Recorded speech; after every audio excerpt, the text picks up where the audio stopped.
일단 이지훈이 출제된 배경부터 설명을 하면요. 일단은 수능에서 그리고 철학의 하위분과가 논리학이니까 이게 출제되어 왔었는데 사실 사람마다 약간 차이가 있었던 것 같아요. 어떤 학생들은 과학기술을 쉬워하거나 어떤 학생들은 과학기술을 어려워하기도 하고 얘도 이제 좀 그런 반응을 보이다가 공통적으로 보였었던 좀 특이했던 반응이 일부 수능이요. 그러니까 일부 수능에 출제됐었던 지문들 중에 첫 번째는 가능세계라는 게 있었고 두 번째로 우주론이 있었는데 여기에 지문 하나 더가 이제 그 지문조차도 다른 수능에 출제됐으면 상당히 난이도 있었을 지문이지만 얘네들이 워낙 이슈가 되는 바람에 묻혔고 어쨌든 크게 두 지문이 있었는데 얘가 사실은 둘 다 철학 지문이었어. 가능세계 논리학 지문이었고 근데 문제는 뭐냐면 이게 국어라는 과목에서 바라보는 관점을 이해를 해야 되는데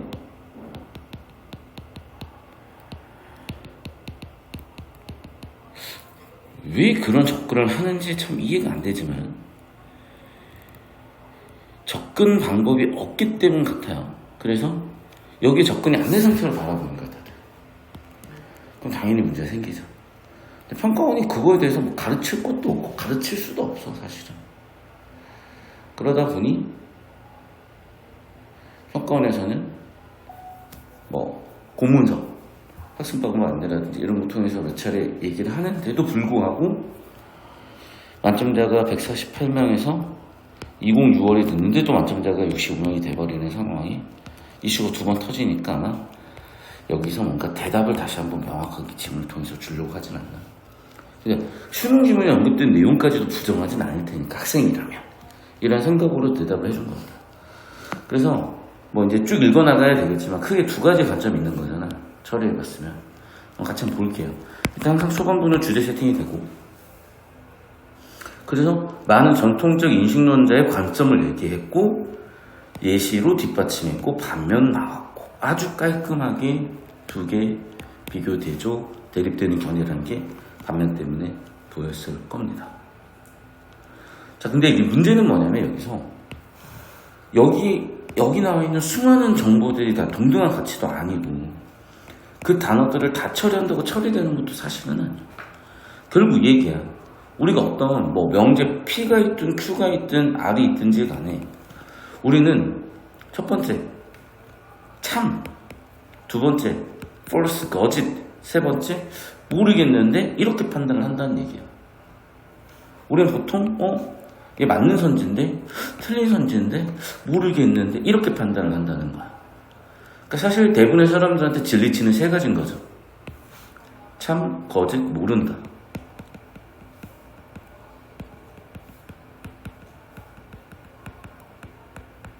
그러니까 내가 녹색으로 써주는 거는 이제 약간의 하향식 혹은 뭐 우리가 지문에는 직접적으로 드러나지 않을 수 있지만 명제라는 걸 가지고 픽별로 표현하는 걸 모른다는 거는 그냥 뭐 고3이 아닌 거니까. 대한민국 고3이 아닌 거니까 당연히 국어에서도 좋은 점수 받을 수 없는 거고 국어 정보 처리도 안 되는 거고 다시 한번 이렇게 세 가지로 처리한다는 거예요. 자, 반면에 베이지주의자라는 애가 있는데 얘는 뭐래? 믿음의 정도래. 끝났어 이미 여기서.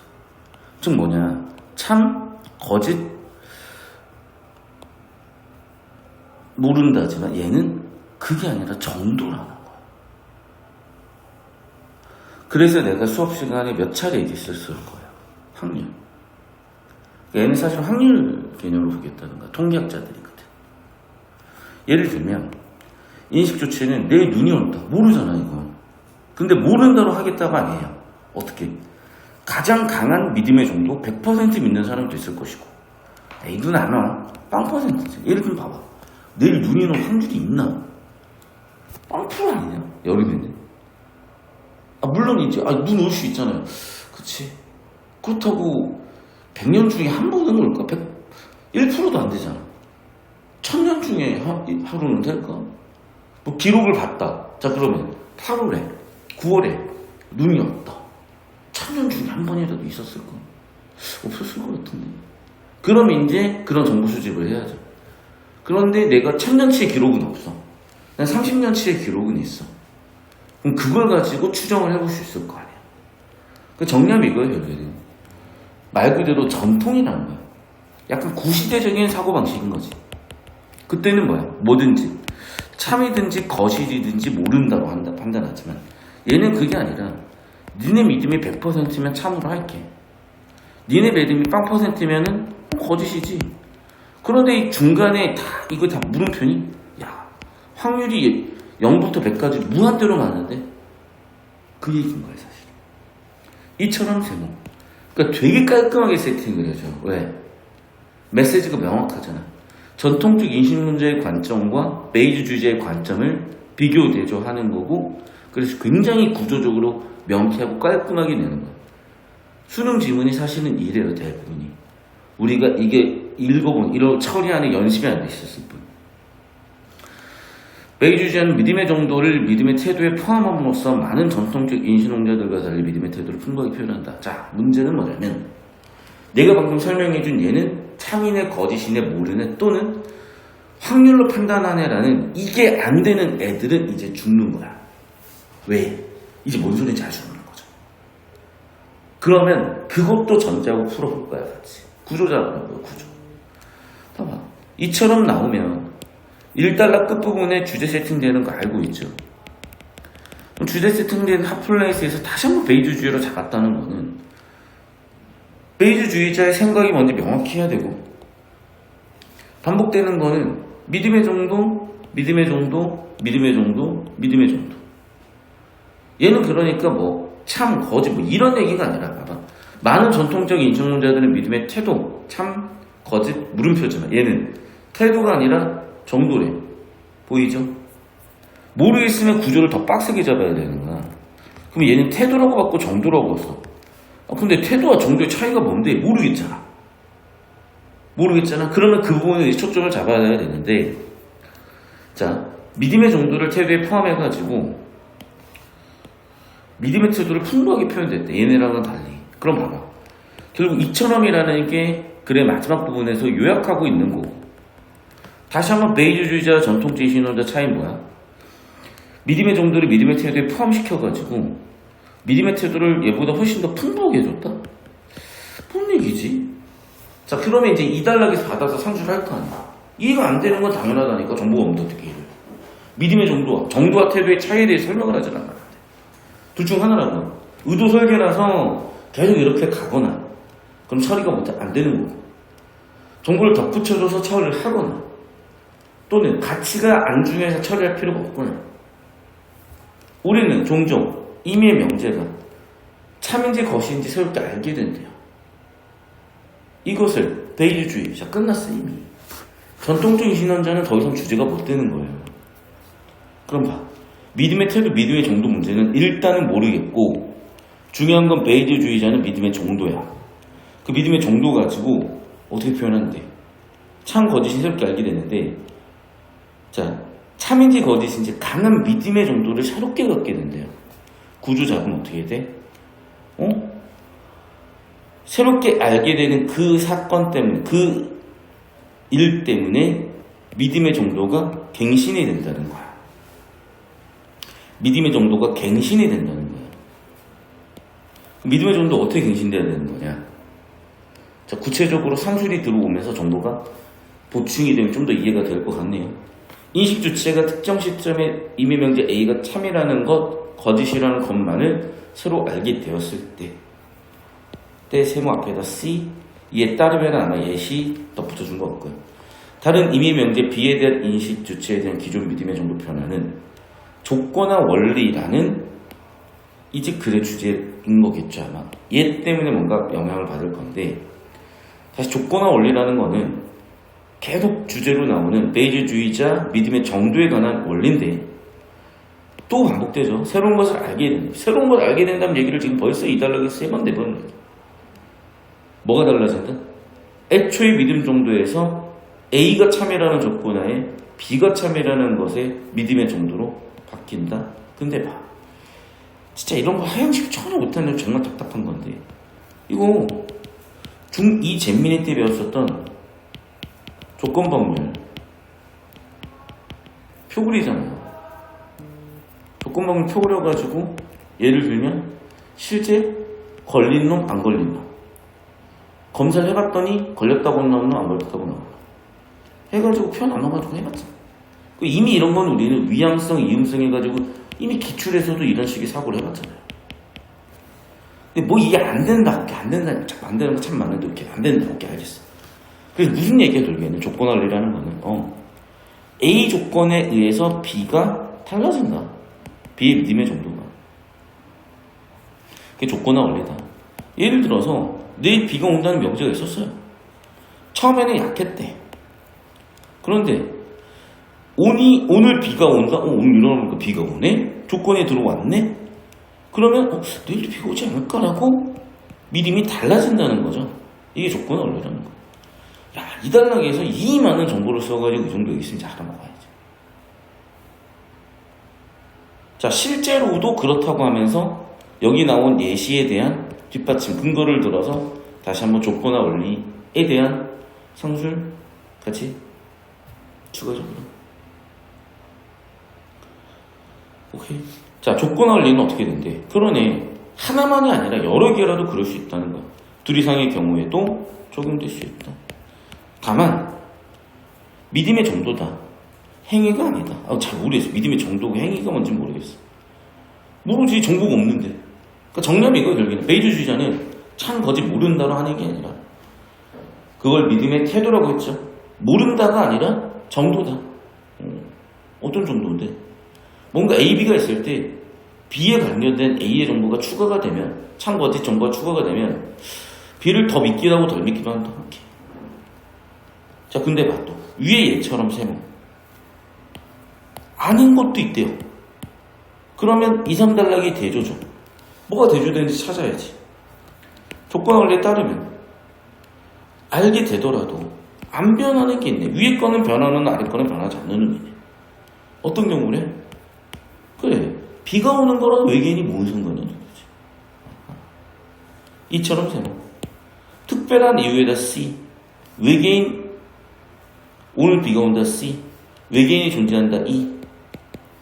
관련이 없잖아. 특별한 이유가 없어? 그러면 유지되어야 된다고 보는 거죠. 관련성이 없는 거. 외계인하고 비가 뭔 상관이야? 오케이. 정리하면 관련 있는 정보가 추가됐을 때는 믿음의 정도가 바뀌고 아니면 안 바뀌는구나. 이달락 주제. 그러네. 관련 명제의 true, false가 나오면 믿음의 정도는 바뀌고 관련 명제 아닌 게 나오면 안 바뀌고 이 얘기는 2, 3달러 명확하게 끝 이게. 봐봐. 주제 흐름 잡으면 명확한 거예요. 더군다나 기출 배경으로 세팅을 하면 이런 게 너무 잘 보이는 거고 모르는 친구들이 이제 헤매는. 근데 우리가 수학 문제 풀 때도 영어 문제 풀 때도 누가 기출을 패턴 하나 시키지 않아서 푸는 이거 풀어봤던 문제. 내가 옛날에 연습했던 문제. 그걸 직관적이든 의식적이든 무의식적이든 적용해서 푸는 거죠 사실. 베이주의자는 마지막 단락이 더 요약하겠죠. 그러니까 평가는 이거야. 야, 너희 좀 참거짓 모른다가 아니라니까. 확률적으로 가장 옳은 게 정답이야. 그러니까 수능에서는 가장 적절한 것, 가장 잘못된 것을 보려고 하는 거야. 확률적으로 판단하는 거야. 즉 A라는 정보에 관련된 A라는 정보가 참거짓인데 그것에 관련된 B라는 정보가 있어. 그런데 우리가 B를 쭉 정보 처리하다 보니까 A 정보가 들어오면서 참거짓인지가 들어오네. 그러면 좀 더 참이다, 좀 더 거짓이다 분류할 수 있잖아. 그런 식으로 확률적으로 판단하는 게 베이주의자고 요즘의 논리야. 물론 전통도 20년적인 관점도 있을 수 있겠지. 절대적으로 참, 절대적으로 거짓. 근데 모른다를 그렇게 큰 바운더리를 놔두면 도대체 앞으로 정보 처리를 어떻게 할 거야? 우리가 처리가 안 되는 거 훨씬 더 많을 텐데. 이런 얘기. 이렇게 세모, 상식적으로 세모. 기존의 믿음 정도를 유지함으로써 세모. 특별한 이유 없이 학교 옮기는 행위는 그래. 특별한 이유가 있어야 유미하다. 특별한 이유가 없으면 무미하다. 그런 얘기 하는 것 같아요. 예시도 들어주면서 근거 들어서 설명 좀. 한마디로 효율성이라는 근거를 바탕으로 베이주의자들의 조건화 원리를 뒷받침하는 그런 결론 정리입니다. 진짜 간단하게 끝난 거죠. 그 핵심 주제는 베이주의자의 조건화 원리. 자, 이거는 도식화하면 쉬워요. 왜냐하면 기본적으로 이 논리학 지문은 언어적인 표현보다는 기호 논리학, 기호적으로 표현하는 게 훨씬 더 언어의 표현이 왜곡이 없어지거든. 근데 우리 국어는 언어잖아요. 그러니까 당연히 어떤 왜곡이 있을 수밖에 없는 거고, 그 부분을 우리가 실전에서 클리어할 수는 없어. 그러면 필요한 건 도식화, 필요한 건 표처리, 필요한 건 줄글 처리. 이런 식으로 후처리가 필요한 겁니다. 1번. 미래 정답 아닌 상식적으로 당연하게 여겨지는 생각을 어떻게 정당할 수 있을까? 지금 이게 뭔가 지금 뒤섞어 놨어. 자, 무슨 얘기냐? 기본적으로 이 문장 설계가 뭔지 파악부터 해야 돼요. 주제 구조부터 잡자 그랬어. 그러면 베이지주의자에 대한 얘기거나 비교 대조로 와야 되는 거거든. 맞니? 자, 근데 문제는 믿음의 정도. 잠깐만. 이거 베이지주의자 형광펜 밑으로 쳐봐요.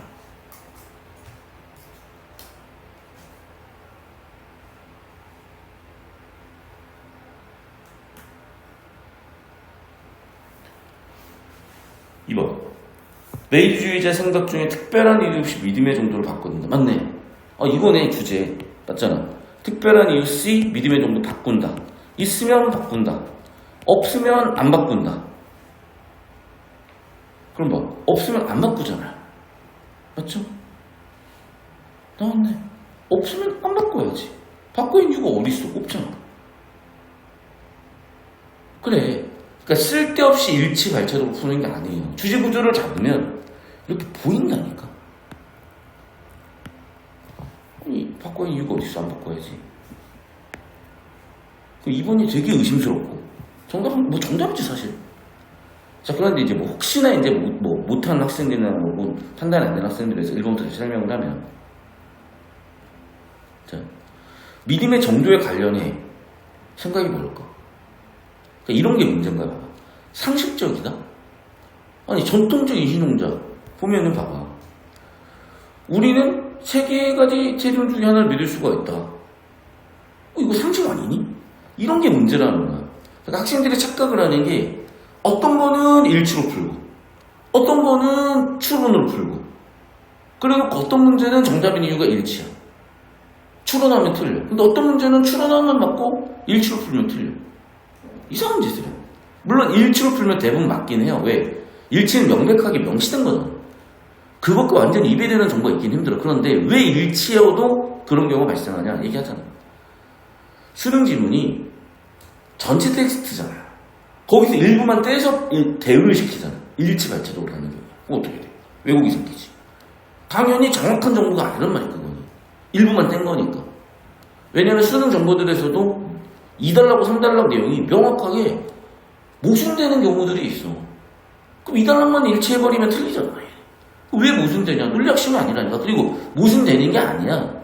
정보가 불충분해서 모순되는 것처럼 보이거나 정보가 불충분해서 판단이 안 되는 거죠. 그러니까 상식적으로 당연하게 여겨지는 생각이 뭔지 모른다는 거야. 그럼 판단을 안 하든지. 근데 주제라는 힌트가 있으니까 주제라는 힌트 생각해보면 뭐겠어 이게. 믿음의 정도에 관련한 생각이 뭐야. 그게 베이지주의잖아요. 그럼 베이지주의자에 대해서 계속 예시나 이런 거 들면서 근거 들어서 정당했잖아. 괜찮네. 주제구조 잡으란 얘기였지. 주제구조 잡으니까 깔끔하게 뭔 얘기인지 보이잖아요. 지금. 됐죠? 당연히 정답 2번으로 갈 수 있을 거고.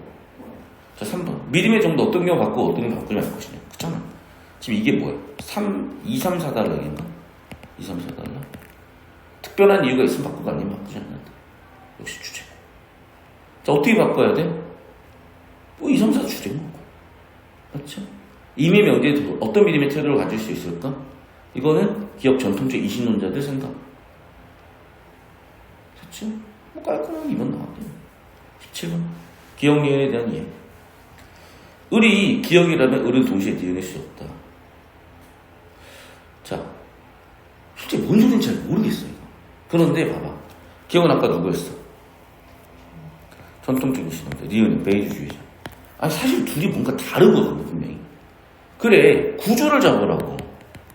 그러니까 내용일치로 풀면 얼마나 다른지, 어떻게 다른지, 대부분 같은데 하나만 다른 건지, 완전히 쌍둥이인데 한 애만 귀걸이에 꼈다든지, 그런 건지, 완전히 그러면 얘는 대척점에 있는 건지. 그런데 역적으로 완전히 쎄야 막아놨잖아. 그러면 당연히 아마 당연히 이거일 것 같거든요. 100%는 아니지만. 왜? 구조적으로 지금 완전히 대조되고 있잖아요, 지금. 그럼 한 70% 정도는 그래, 맞아 하고, 나중에 뭐 없으면 그때 와야지.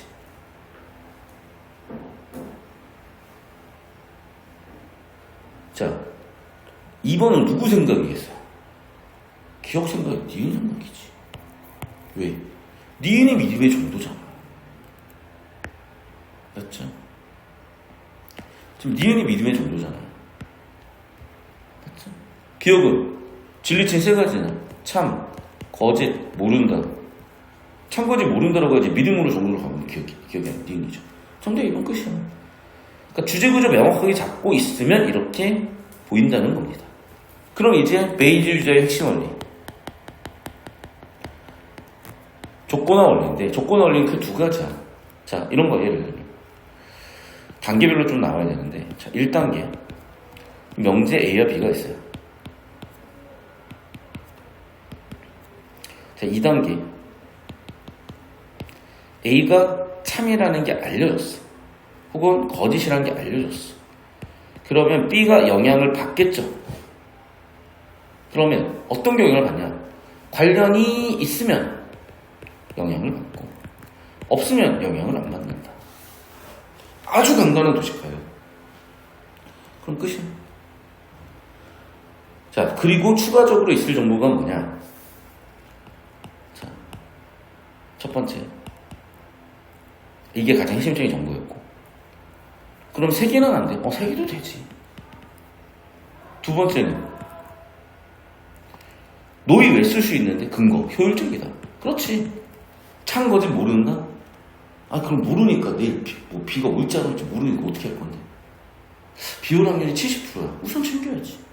비 올 확률이 5%야. 안 챙기는 게 낫겠네. 모른다가 아니라 확률적으로 판단했더니 유용하잖아. 그 얘기야. 그럼 봐봐. 1번 선지. 불필요하게 소모되면 안 바꿔야지. 맞죠? 특별한 이유가 있어야 바꿔야죠. 없이는 안 바꾼다니까. 2번 선지. 특별한 이유가 있으면 바꿔야지. 3번 선지. 새롭게 알게 된 명제가 관련 없는 명제는 안 바꿔야지. 똑같은 얘기잖아요. 조건을. 4번 선지.